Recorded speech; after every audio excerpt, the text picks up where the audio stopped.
O quadro, que precisava de sangue para parar de gritar. Você acreditaria se alguém dissesse que uma pintura pode gritar? Não metaforicamente. Gritar de verdade. Todas as madrugadas, no escuro. Helena também não acreditava, até herdar um quadro antigo de um parente que todos chamavam de ocultista.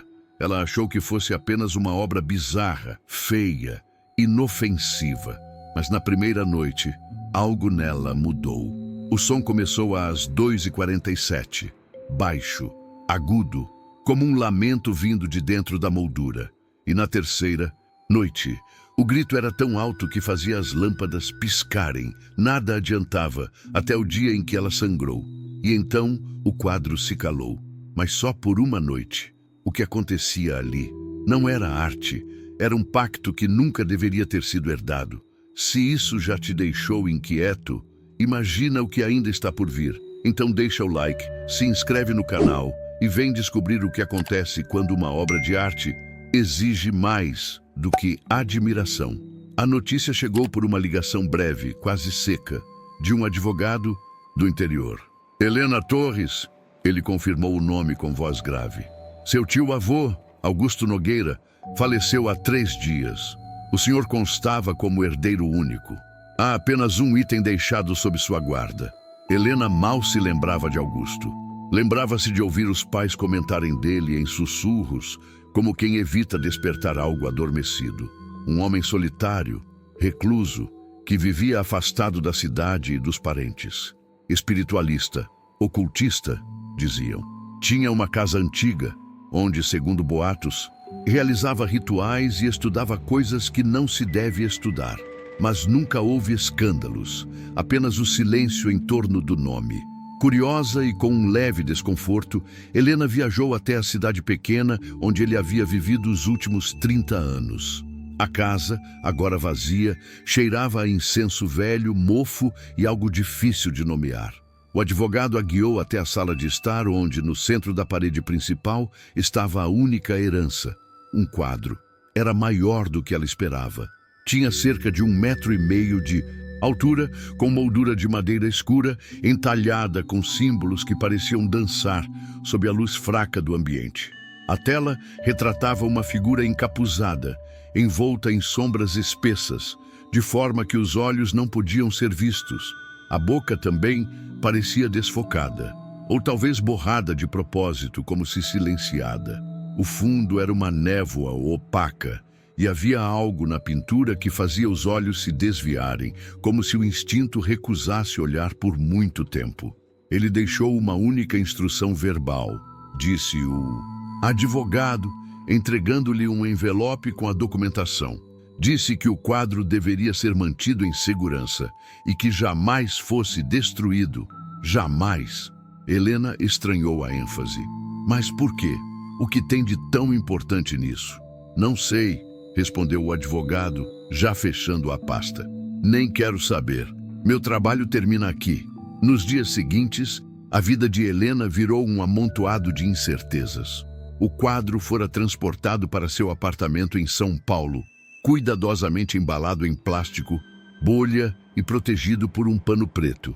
Ela o pendurou na parede da sala, mais por não saber o que fazer com ele do que por escolha. Seu estilo não combinava com nada.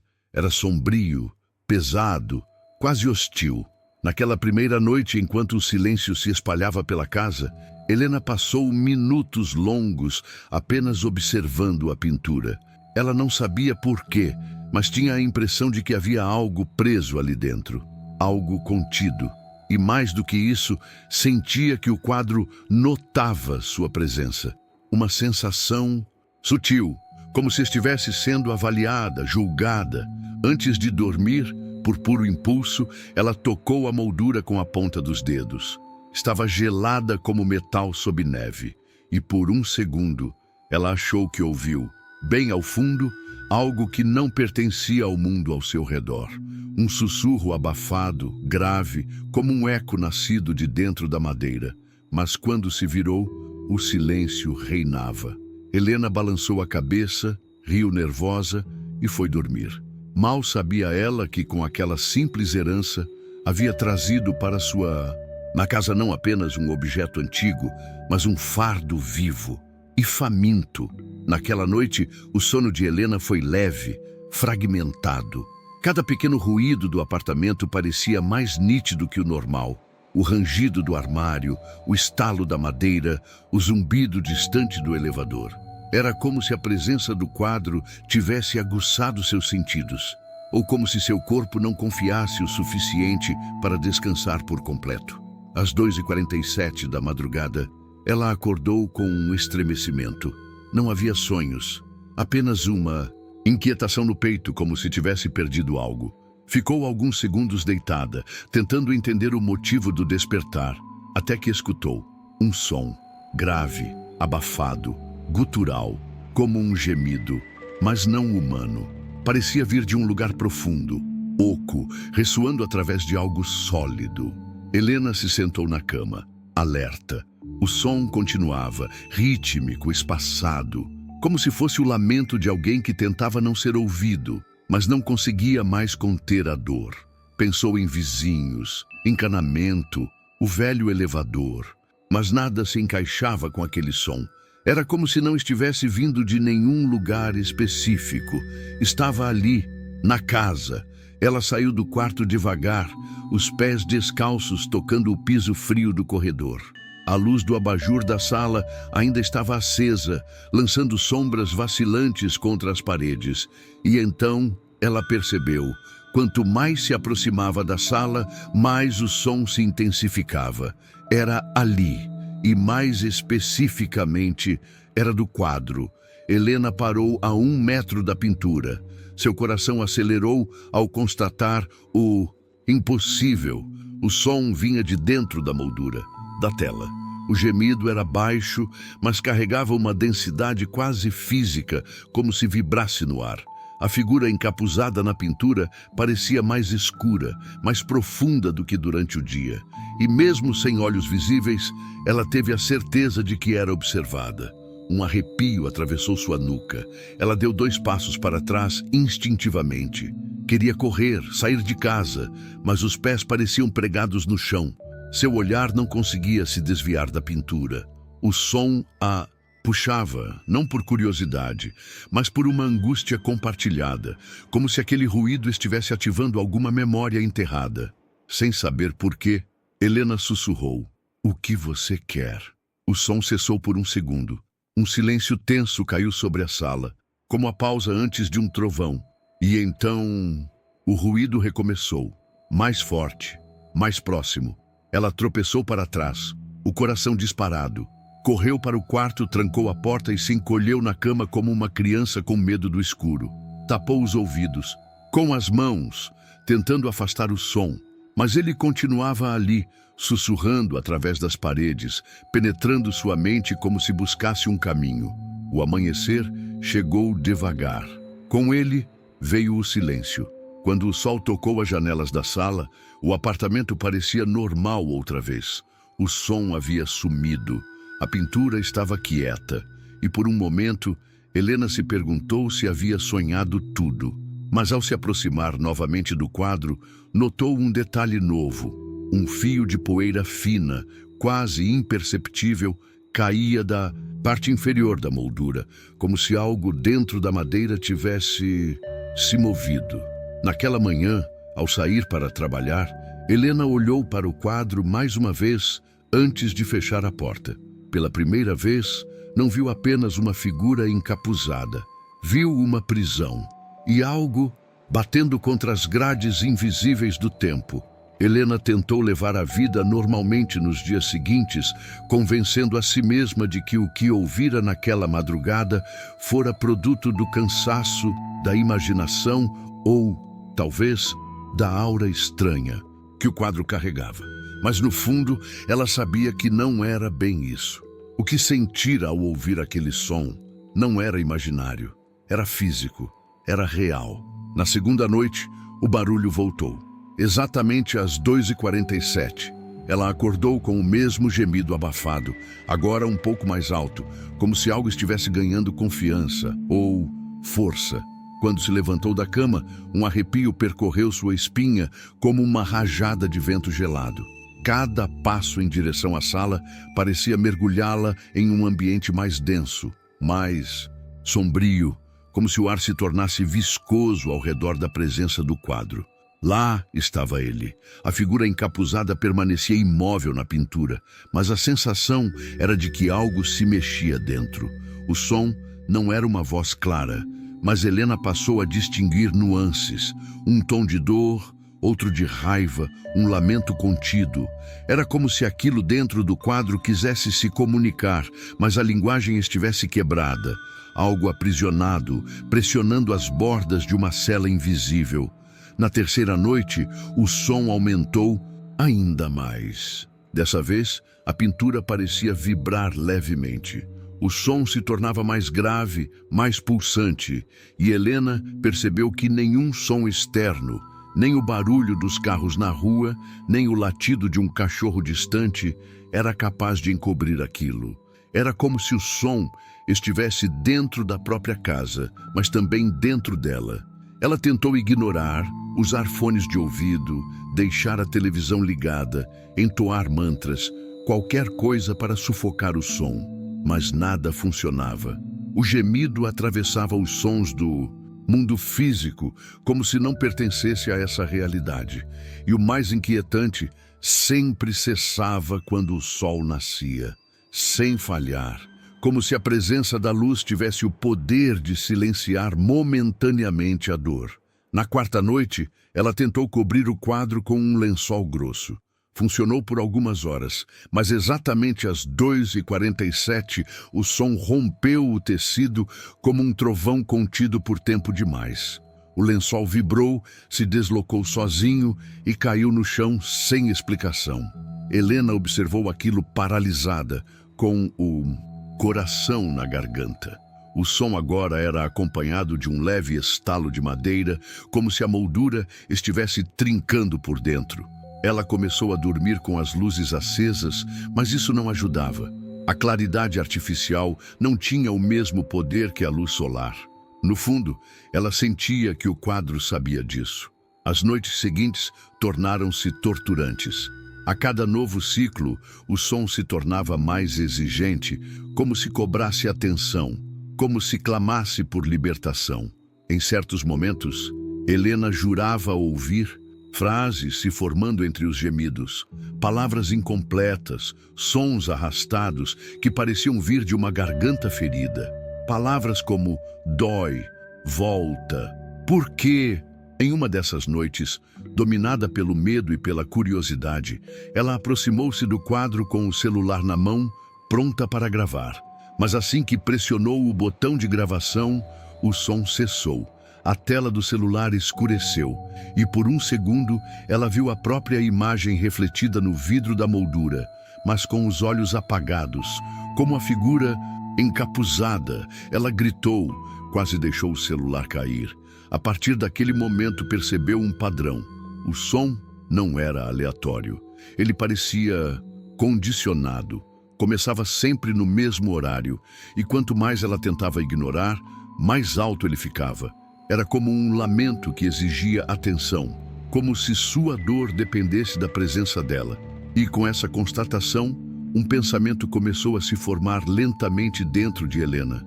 Se aquele som estava crescendo, noite após noite, o que aconteceria quando ele se tornasse alto o suficiente para ser ouvido por todos? Helena tentou levar a vida normalmente nos dias seguintes, convencendo a si mesma de que o que ouvira naquela madrugada fora produto do cansaço, da imaginação ou, talvez, da aura estranha que o quadro carregava. Mas, no fundo, ela sabia que não era bem isso. O que sentira ao ouvir aquele som não era imaginário, era físico, era real. Na segunda noite, o barulho voltou. Exatamente às 2h47, ela acordou com o mesmo gemido abafado, agora um pouco mais alto, como se algo estivesse ganhando confiança ou força. Quando se levantou da cama, um arrepio percorreu sua espinha como uma rajada de vento gelado. Cada passo em direção à sala parecia mergulhá-la em um ambiente mais denso, mais sombrio, como se o ar se tornasse viscoso ao redor da presença do quadro. Lá estava ele. A figura encapuzada permanecia imóvel na pintura, mas a sensação era de que algo se mexia dentro. O som não era uma voz clara, mas Helena passou a distinguir nuances, um tom de dor, outro de raiva, um lamento contido. Era como se aquilo dentro do quadro quisesse se comunicar, mas a linguagem estivesse quebrada. Algo aprisionado, pressionando as bordas de uma cela invisível. Na terceira noite, o som aumentou ainda mais. Dessa vez a pintura parecia vibrar levemente, o som se tornava mais grave, mais pulsante, e Helena percebeu que nenhum som externo, nem o barulho dos carros na rua, nem o latido de um cachorro distante era capaz de encobrir aquilo. Era como se o som estivesse dentro da própria casa, mas também dentro dela. Ela tentou ignorar, usar fones de ouvido, deixar a televisão ligada, entoar mantras, qualquer coisa para sufocar o som. Mas nada funcionava. O gemido atravessava os sons do mundo físico, como se não pertencesse a essa realidade. E o mais inquietante, sempre cessava quando o sol nascia, sem falhar. Como se a presença da luz tivesse o poder de silenciar momentaneamente a dor. Na quarta noite, ela tentou cobrir o quadro com um lençol grosso. Funcionou por algumas horas, mas exatamente às 2h47, o som rompeu o tecido como um trovão contido por tempo demais. O lençol vibrou, se deslocou sozinho e caiu no chão sem explicação. Helena observou aquilo paralisada, com o coração na garganta. O som agora era acompanhado de um leve estalo de madeira, como se a moldura estivesse trincando por dentro. Ela começou a dormir com as luzes acesas, mas isso não ajudava. A claridade artificial não tinha o mesmo poder que a luz solar. No fundo, ela sentia que o quadro sabia disso. As noites seguintes tornaram-se torturantes. A cada novo ciclo, o som se tornava mais exigente, como se cobrasse atenção, como se clamasse por libertação. Em certos momentos, Helena jurava ouvir frases se formando entre os gemidos, palavras incompletas, sons arrastados que pareciam vir de uma garganta ferida, palavras como dói, volta, porquê. Em uma dessas noites, dominada pelo medo e pela curiosidade, ela aproximou-se do quadro, com o celular na mão, pronta para gravar. Mas assim que pressionou o botão de gravação, o som cessou. A tela do celular escureceu, e por um segundo, ela viu a própria imagem refletida no vidro da moldura, mas com os olhos apagados, como a figura encapuzada. Ela gritou, quase deixou o celular cair. A partir daquele momento percebeu um padrão. O som não era aleatório. Ele parecia condicionado. Começava sempre no mesmo horário. E quanto mais ela tentava ignorar, mais alto ele ficava. Era como um lamento que exigia atenção. Como se sua dor dependesse da presença dela. E com essa constatação, um pensamento começou a se formar lentamente dentro de Helena. Se aquele som estava crescendo, noite após noite, o que aconteceria quando ele se tornasse alto o suficiente para ser ouvido por todos? Helena passou o dia seguinte em estado de suspensão. O silêncio absoluto da noite anterior ainda ecoava dentro dela como algo impossível de esquecer. Um alívio aterrador que deixava claro demais. O som não havia cessado por acaso. Algo fora satisfeito. E esse algo agora sabia como calar a dor. Durante horas, ela tentou racionalizar. Talvez fosse coincidência. Talvez o corte tivesse distraído sua mente. Talvez o som, por algum motivo inexplicável, estivesse se tornando mais esporádico. Mas no fundo, ela sabia. O sangue fora a chave. E o quadro havia aceitado a oferenda. Quando a noite caiu novamente, Helena se armou com bandagens, tesoura, lenços e até uma pequena lâmina de cozinha. A ideia De repetir o gesto era absurda, mas o medo de ouvir aquele som de novo era maior que qualquer repulsa. Sentou-se no sofá e ficou observando o relógio. Quando os números digitais marcaram 2h47, ela parou de respirar por um segundo. O som voltou, exatamente como nas noites anteriores, porém levemente mais contido. Era como se estivesse testando sua paciência, aguardando. O ruído permanecia grave, envolto por uma dor quase física, vibrando no ar como uma frequência que apenas ela conseguia escutar. Então, com a mão trêmula, Helena pegou a lâmina. Um pequeno corte na ponta do dedo, uma gota, duas. Ela aproximou-se do quadro e deixou que o sangue escorresse sobre a moldura, da mesma forma que na noite anterior. O som parou imediatamente. O silêncio retornou. Ela quase caiu no chão de tão aliviada. O medo se transformava em uma nova emoção, entendimento. Um pacto havia sido feito, não por vontade, mas por necessidade. Na manhã seguinte, Helena notou outro detalhe. A madeira da moldura estava ligeiramente menos opaca, como se tivesse absorvido umidade. Os entalhes pareciam mais nítidos, e a figura no quadro, ainda encapuzada e envolta em sombras, estava mais presente, como se os contornos antes borrados começassem a ganhar definição. Nos dias seguintes, Helena confirmou o padrão. Todas as noites, às 2h47, o som começava, e sempre cessava com uma nova gota de sangue.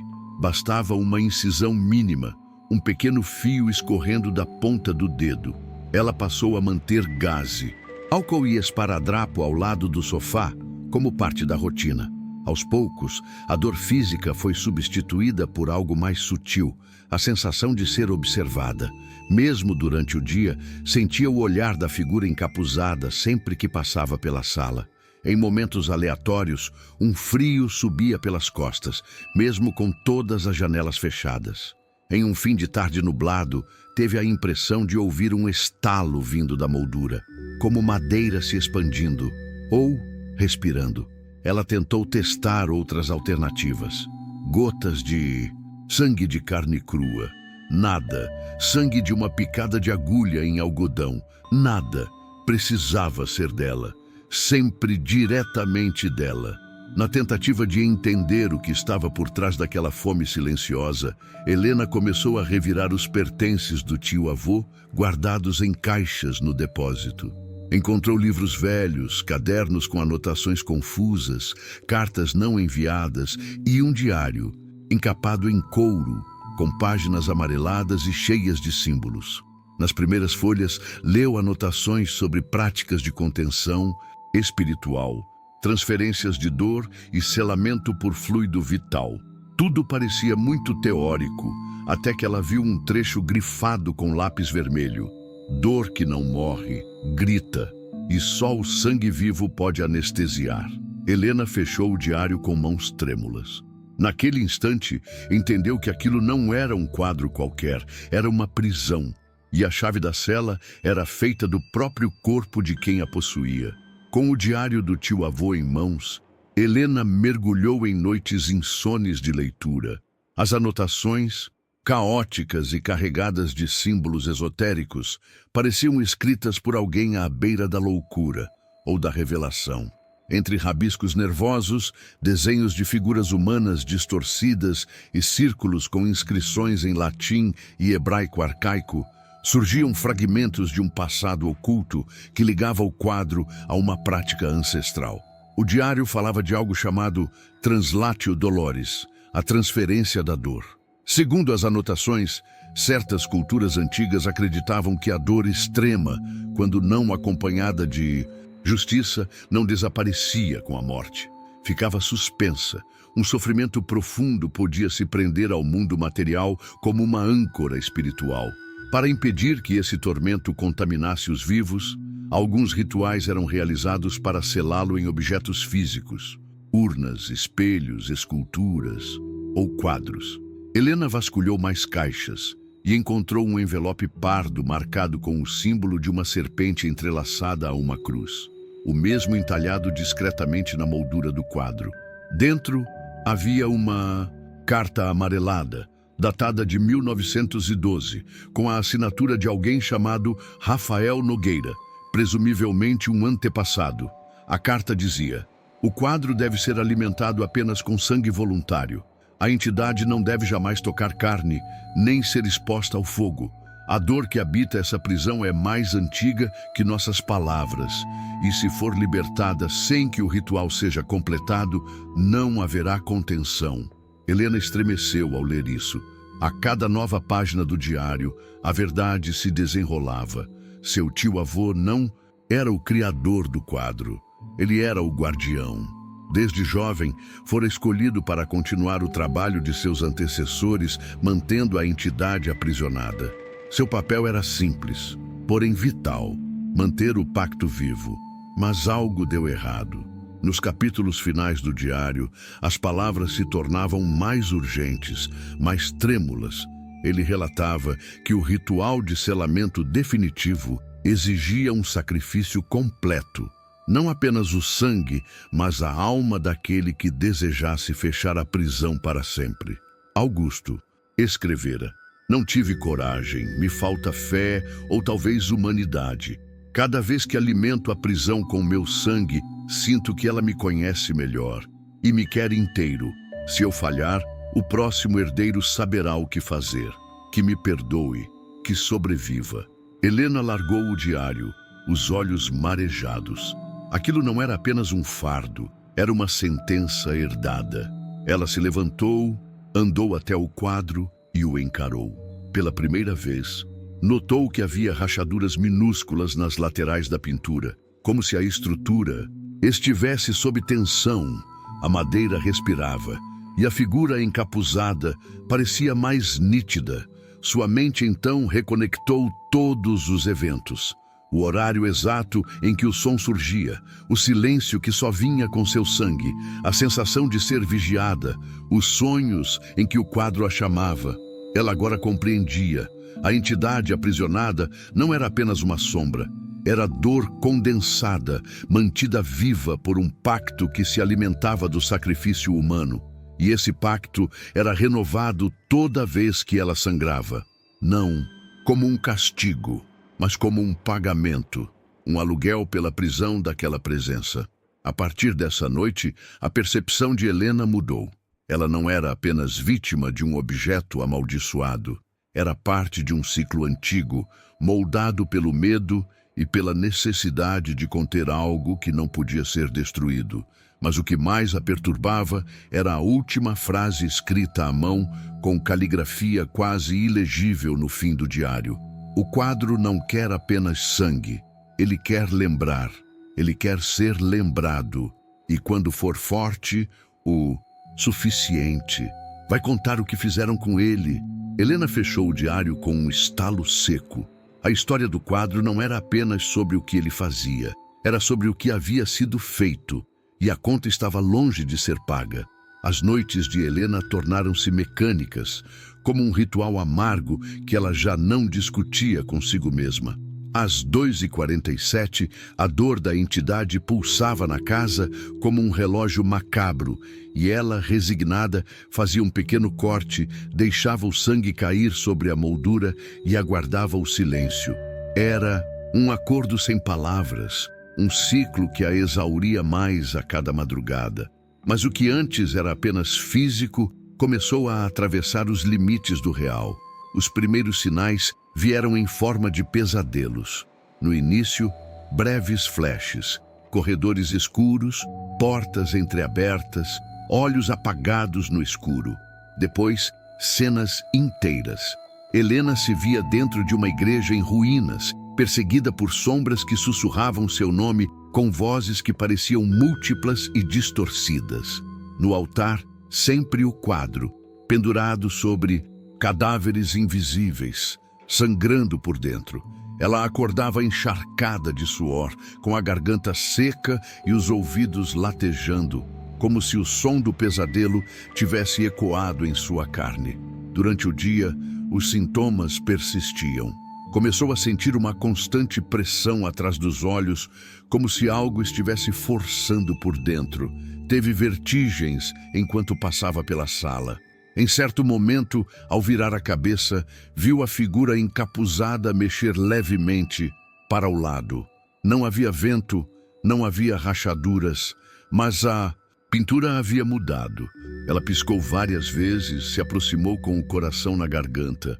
A figura estava no mesmo lugar de sempre, imóvel, mas a sensação permanecia. O quadro estava mais vivo do que antes. Nas semanas seguintes, Helena notou que estava emagrecendo, mesmo comendo normalmente.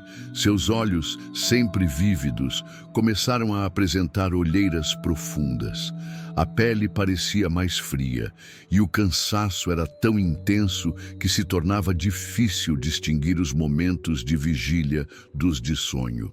Em um deles, ela viu a si mesma parada em frente ao espelho, mas o reflexo não cortava o dedo. O reflexo sorria. Certa manhã, ao acordar, encontrou seu travesseiro manchado de sangue. Um pequeno corte em sua mão esquerda indicava que ela, inconscientemente, havia alimentado o quadro durante o sono. Isso a apavorou mais do que qualquer lamento noturno. O pacto não estava mais sob seu controle. Estava se alimentando quando queria, e mais. Naquela tarde, com o sol ainda alto, ela cruzou a sala e sentiu um calafrio intenso, como se alguém tivesse soprado em sua nuca. Olhou em volta. Nada. Mas quando se virou para o quadro, viu. A figura encapuzada não estava mais totalmente imóvel. Não era um movimento físico. Era algo na pintura, nas sombras. Uma sutil mudança no ângulo da cabeça. A figura parecia agora levemente inclinada, como se a observasse. A gota d'água veio quando Helena tentou sair de casa para passar a noite na casa de uma amiga. Precisava fugir, respirar, mas, ao trancar a porta e dar 3 passos no corredor do prédio, uma sensação de vertigem a dominou tão forte que caiu de joelhos. Um zumbido invadiu seus ouvidos. O som do quadro, fora da casa, dentro dela. Ela voltou cambaleando, suada, trêmula. Ao pisar de volta na sala, o som cessou instantaneamente. Ela entendeu então o que a entidade estava fazendo. Estava expandindo, conectando-se, tomando-a. Nos dias seguintes, perdeu a noção do tempo. Não sabia mais se havia comido, dormido, falado com alguém. O apartamento escurecia cada vez mais, como se a luz natural evitasse entrar. As paredes rangiam em momentos aleatórios. E o som, embora só começasse oficialmente às 2h47, podia ser ouvido muito baixinho ao longo do dia. Uma respiração, um suspiro. E mais terrível que tudo isso, era o que começava a surgir no limite do pensamento de Helena. A sensação de que parte de si mesma estava sendo puxada para dentro do quadro. Não só o sangue, mas algo mais profundo, como se, noite após noite, ela estivesse se tornando parte da moldura. A lucidez de Helena estava esfarelando. As fronteiras entre sonho e vigília, entre dentro e fora, entre quadro e carne, começavam a se dissolver. Ela já não sabia mais há quantos dias não saía de casa. Sua aparência refletia o desgaste. Olhos fundos, pele acinzentada, mãos marcadas por pequenos cortes cicatrizados que contavam a frequência do sacrifício. Mesmo assim, algo dentro dela resistia. Um impulso teimoso que a obrigava a continuar procurando, lendo, ligando os pontos que seu tio-avô havia deixado espalhados como peças de um quebra-cabeça sinistro. Foi revirando um compartimento secreto, escondido atrás de uma estante antiga, quase por instinto, que ela encontrou o que mudaria tudo. Um caderno de capa dura, diferente dos outros. Não era um diário comum, mas um grimório. As páginas eram espessas, cobertas por símbolos que pareciam se mover sob a luz das velas. No canto superior de várias folhas, o mesmo desenho. Uma figura encapuzada em posição de agonia, cercada por círculos concêntricos e palavras em latim antigo. A primeira tradução que conseguiu fazer foi suficiente para fazê-la tremer. A alma presa pela dor precisa de silêncio. O silêncio só é comprado com sangue vivo. Mas há outro caminho, o ritual do encerro. Helena devorou as páginas. O grimório detalhava o que seu tio-avô nunca teve coragem de completar: o ritual de selamento absoluto. Um processo elaborado, dividido em 3 etapas, que exigia não apenas sangue, mas entrega de memória, de afeto e, por fim, de identidade. Ela compreendeu, com náusea crescente, o que vinha acontecendo desde a primeira noite. Cada gota de sangue não era só uma oferta física, era um fragmento de si. A entidade, ao invés de ser mantida presa, estava lentamente se fortalecendo com essas oferendas incompletas. A dor que o quadro guardava estava se nutrindo da humanidade de Helena. Augusto havia tentado encerrar o ciclo, mas falhou. No grimório havia uma anotação escrita por ele, em caligrafia trêmula: "Não consigo seguir. A terceira etapa exige o nome, o meu nome, e entregá-lo é perder a âncora. Se o nome for dado, o selo se fecha, mas quem selar não retorna." Era esse o preço. Selar definitivamente a entidade significava sacrificar a própria alma, entregá-la como selo vivo. A ausência de um executor completo mantinha o quadro em estado instável, não totalmente selado, nem totalmente libertado. Um ciclo de sofrimento contido que exigia doses diárias de vida. Helena caiu, de joelhos, chorou tremendo. Pela primeira vez, compreendia o horror completo daquilo que herdara. O quadro não era apenas um receptáculo de dor, mas um poço fundo, sedento por presença humana, por alma, por permanência. E ela era agora a guardiã imperfeita, como seu tio-avô fora antes. O som, a exaustão, os sonhos, as alterações na pintura, tudo fazia parte do processo de ligação. A entidade não queria escapar à força, queria convencê-la, seduzi-la, tornar-se parte dela, até que Helena mesma escolhesse abrir a última porta. E o tempo estava se esgotando. Nos últimos dias, a moldura do quadro parecia viva. A madeira pulsava como se tivesse veias. Os entalhes haviam mudado de forma, sutilmente. Agora formavam letras, quase ilegíveis, mas familiares. Uma delas era a inicial do nome de Helena. Ela entendeu. A entidade já conhecia parte de seu nome, só faltava a última palavra. E o pacto, então, estaria completo, mas não da forma como seu tio-avô desejava. Helena fechou o grimório com as mãos trêmulas. Sabia que havia 3 caminhos diante dela: permanecer alimentando o quadro até não restar mais nada de si, fugir e arriscar que alguém desavisado reativasse a dor ancestral, ou selar, com o nome, com o sacrifício. Mas a decisão precisava ser tomada logo, porque na última madrugada, às 2h47, o som não veio como sempre. Veio antes, veio com voz e disse Hel e Na. Naquela manhã, após a entidade pronunciar seu nome pela primeira vez, Helena não conseguiu mais se mover. Com naturalidade, cada gesto parecia pesar toneladas. Ela olhava o quadro como quem encara um abismo que, de repente, começa a olhar de volta. Algo havia mudado. A tênue divisão entre o fora e o dentro havia sido ultrapassada. Agora, o quadro sabia. Durante o dia, ela fez o que há dias evitava. Procurou ajuda. Ligou para antigos conhecidos do tio-avô, pessoas que só ouvira falar nos cadernos e cartas. A maioria se recusou a conversar. Um homem atendeu, murmurou: "Você também foi escolhida?" E desligou em seguida. Sozinha novamente, Helena fez a única coisa que ainda podia fazer: pensar e, principalmente, decidir. Sentou-se diante da pintura, agora coberta por um lençol, tentando não encarar diretamente a figura que parecia mudar de posição a cada novo olhar. Pegou um caderno e anotou o que sabia, como se tentar organizar o horror pudesse enfraquecê-lo. 1. Queimar o quadro. A ideia mais impulsiva. Incendiar tudo e destruir a prisão. Mas os registros eram claros. Se a entidade fosse libertada sem o ritual final, ela não desapareceria. Seria liberta no mundo físico, um espírito ancestral moldado por dor secular, fome e injustiça. Um ser que grita há mais de um século, agora conhecedor do nome da nova guardiã. Seria uma sentença não só para ela, mas para todos que cruzassem seu caminho. 2. Fugir. Outra possibilidade.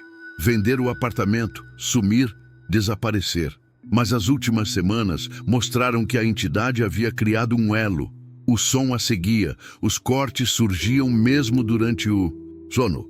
O nome dela já fazia parte do quadro, e fugir poderia significar transferir o sofrimento para alguém despreparado. Como Augusto previra, a prisão precisa de um guardião, até que o ritual se conclua. 3. Enfrentar. A última opção, o caminho mais sombrio. Executar o ritual de selamento completo. 3 etapas, 3 renúncias. A entrega da dor pessoal através da reabertura voluntária de uma ferida profunda, física ou emocional. A entrega do afeto, representada por um sacrifício ligado ao amor, algo ou alguém que carregue significado real. A entrega do nome, que selaria o espírito e apagaria a existência do executor da história.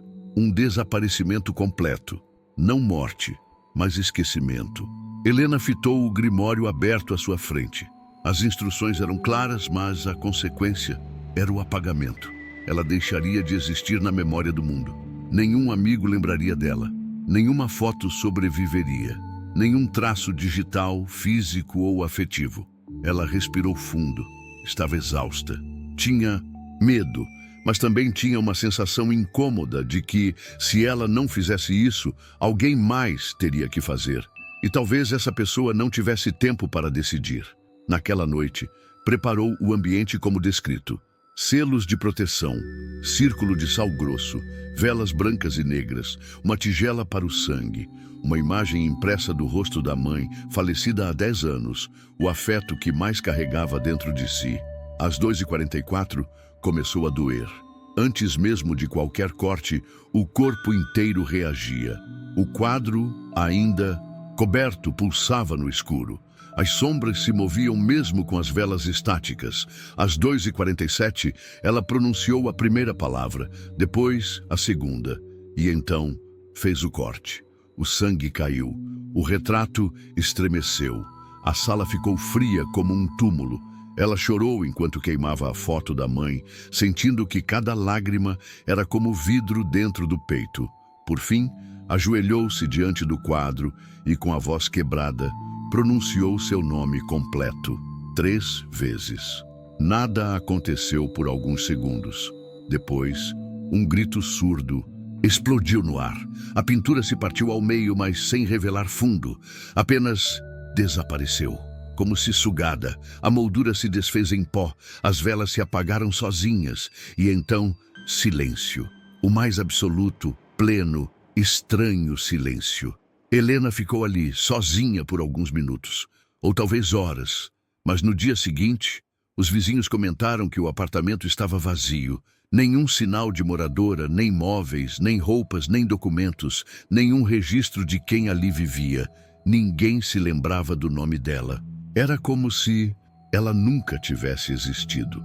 Meses depois, o apartamento de Helena foi oficialmente colocado à venda. Não houve inventário, nem herdeiros. Os documentos estavam inconsistentes, como se o nome da última moradora jamais tivesse existido no sistema. Nem vizinhos, nem conhecidos conseguiam descrevê-la com clareza. Moça quieta, diziam. Tinha olhos tristes, mas ninguém sabia o nome. Nem havia uma foto. Era como tentar lembrar de um sonho já esquecido ao acordar. A imobiliária limpou o lugar por completo. O apartamento parecia comum. 2 quartos, piso de madeira, uma sala espaçosa, nada de anormal, nenhum sinal de violência, nenhuma marca nos registros elétricos ou de vazamentos, nenhum cheiro estranho, exceto talvez por uma sensação inexplicável de ar frio em uma das paredes da sala. O único item deixado para trás foi uma caixa de papelão encapada, aparentemente esquecida no armário superior da lavanderia. Dentro, cuidadosamente embalada em panos de veludo escuro e plástico bolha, estava a pintura. Ou melhor, o que parecia uma pintura. Agora, sem moldura, a tela havia enrijecido como madeira. A figura encapuzada estava lá, mas diferente. O fundo, que antes era uma névoa opaca, agora tinha formas, como se estivesse em construção. Ao invés de apenas sombras, havia traços sutis de uma paisagem em ruínas. A posição da cabeça da entidade parecia inclinada, como se estivesse repousando. Os olhos apagados ainda não tinham brilho, mas a sensação de que algo dormia ali era inegável. O funcionário da imobiliária, desavisado, jogou a caixa em meio a outros objetos antigos para doação. Sem qualquer identificação, o quadro foi parar em um antiquário de bairro, onde permaneceu por semanas, encostado em uma parede fria e ignorada por clientes. Até que um homem o notou. Era um colecionador de artefatos exóticos, recém-chegado à cidade. Chamou-se Marcos. Viu o quadro, tocou a borda da tela e comentou com o vendedor. Tem uma presença estranha. Parece incompleto, mas vivo. Comprou sem barganhar, pagou em dinheiro e levou para casa envolto em panos. No novo apartamento, uma cobertura ampla e minimalista, Marcos pendurou a pintura na parede principal da sala. A peça destoava do restante da decoração, mas isso a tornava ainda mais interessante aos seus olhos. A arte verdadeira é aquela que incomoda, disse em voz alta, brindando a si mesmo com uma taça de vinho. Naquela primeira noite, acordou com um ruído, fraco, grave. O relógio ao lado da cama piscava, 2h47. Sentado na cama, confuso, achou que fosse encanamento, mas o som parecia estar dentro das paredes. Levantou-se, andou até o corredor e sentiu um calafrio ao passar pela sala. A pintura, a luz tênue da lua, parecia mais escura, e o som vinha dali. Ele se aproximou e, curioso, encostou a mão na borda da tela. Interessante, murmurou sem saber por quê. O som parou, por alguns segundos. Depois, recomeçou, mais forte, mais contínuo. Marcos sentiu uma pontada na mão. Um pequeno arranhão, talvez feito pela ponta de uma farpa. Sangue escorreu da lateral do dedo, lento, e caiu. Uma única gota tocou a tela. Silêncio. Ele sorriu, intrigado. Que material é esse? Reage ao toque? Virou-se para ir dormir, achando que descobriria mais tarde. Mas atrás dele, a pintura agora mostrava algo a mais. Não apenas a figura encapuzada, mas um novo contorno, ainda desfocado, ainda emergente. O rosto de uma mulher, incompleto, como se estivesse sendo lembrado. E às 2h47 da madrugada seguinte, o som voltou. Mais alto, mais exigente, porque a prisão fora selada, sim, mas selada com nome, com dor e com alma. E aquilo que agora repousava dentro da pintura não era mais só uma entidade de sofrimento ancestral. Era também Helena. E ela, agora, tinha aprendido a gritar.